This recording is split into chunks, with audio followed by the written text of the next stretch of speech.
નમસ્કાર. પ્રાચીન ભારતનો ઇતિહાસ જોઈ રહ્યા છીએ આપણે, જેમાં સમ્રાટ અશોક વિશે જોઈશું. અશોકે દેશભરમાં આવેલા બૌદ્ધ તીર્થ ધામોની યાત્રા કરી. યાત્રા દરમિયાન બૌદ્ધ ધર્મનો પ્રચાર કર્યો. અશોકે ગૌતમ બુદ્ધના ઉપદેશોમાંથી પ્રેરણા મેળવી પોતાની પ્રજાને ધર્મનો માર્ગ બતાવવા પોતાના સામ્રાજ્યમાં ઠેર ઠેર શિલાલેખ અને સ્તંભલેખો કોતરાવ્યા. તે સમયની સમસ્યાઓનો ઉકેલ લાવવા અશોકે રાજ્યમાં ધર્મ ખાતાની રચના કરી. આ ખાતાના ઉપરી તરીકે નિમાયેલ ધમ્મ મહામાત્ર નામના અધિકારીએ પ્રજામાં બૌદ્ધ ધર્મનો પ્રચાર કરી તેમનું નૈતિક ધોરણ ઊંચું લાવવાનું કાર્ય કરવાનું હતું. અશોકે રાજ્યમાં શિકાર કરવા પર પ્રતિબંધ ફરમાવી પશુઓની હિંસા બંધ કરાવી.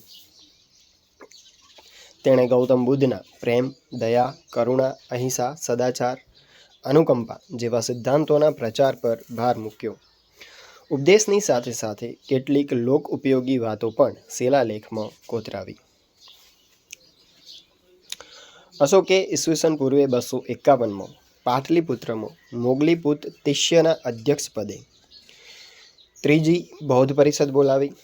આ પરિષદનો મુખ્ય હેતુ બૌદ્ધ ધર્મમાં ઊભા થયેલા મતમતાંતરો દૂર કરી ધાર્મિક એકતા સ્થાપવાનો હતો. અશોકે ભારતના કાશ્મીર, ગાંધાર, ચોલ, પાંડ્ય અને કેરળ રાજ્યોમાં બૌદ્ધ ધર્મનો પ્રચાર કર્યો હતો. સમ્રાટ અશોકે Brahmadesh, Myanmar, Ceylon, Sri Lanka, Syria, Egypt, Macedonia વગેરે દેશોમાં ધર્મ પ્રચાર માટે ધર્મ પ્રચારક મંડળ મોકલ્યા. અશોકે પુત્ર મહેન્દ્ર અને પુત્રી સંઘમિત્રાને બૌદ્ધ ધર્મના પ્રચાર માટે સિલોન મોકલ્યા હતા.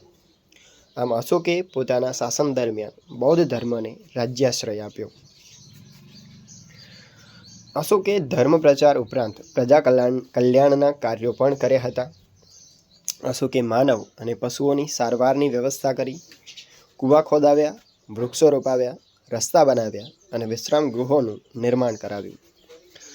અશોકના ગુણો અને તેના કાર્યોના લીધે તે ઇતિહાસમાં મહાન રાજવી તરીકે સ્થાન ધરાવે છે.